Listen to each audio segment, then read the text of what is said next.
I'm joined now from Chicago by Karl Friedhoff. He's a public opinion and foreign policy fellow at the Chicago Council on Global Affairs. Karl, thanks for joining us. A lot to get to. Let's begin with the DPRK.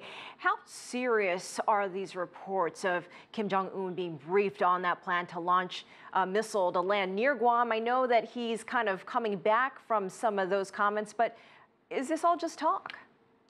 You know, I think it's very serious. There was a red line that was clearly drawn in Donald Trump's initial statement about fire and fury. And if it's one thing we know about North Korea, it's excellent at identifying where those red lines are and then taking steps to cross directly over them.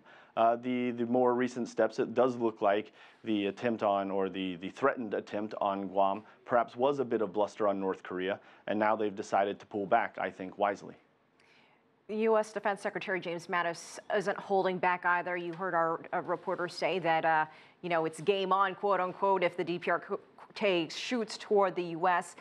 Donald Trump isn't mincing words as well. How far can this go? I mean, it seems like every few minutes there's some new comment or some new threat or something else that comes out of either side.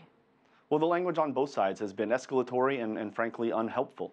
There was no reason for the U.S. president to begin this kind of war of words in terms of escalation, but the good news is now that North Korea has signaled it's willing to de-escalate, and I hope that the United States follows in its lead.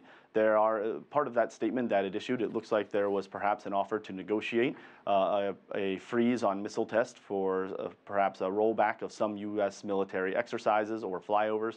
But we're going to have to wait to see how serious both sides are and if there's any room to meet at the negotiating table. And all this is coming amid new reports of DPRK missile launchers being moved around the country. I mean, do you think this is all sort of scaling back, or could there be more to come? I think that is scaling back. The DPRK clearly signaled with some of its previous statements that it did not seek an escalation. It was very careful in its language about its intention or plan to fire on Guam. It went into unprecedented detail about how it would go about that, including flight times, expected splashdown zones. And so it was carefully worded to ensure that there was kind of limiting miscalculation. So I think for now we're off the hook, but it doesn't mean we're quite out of the woods just yet. So how are other countries in the region around the Korean Peninsula supposed to react to all of this?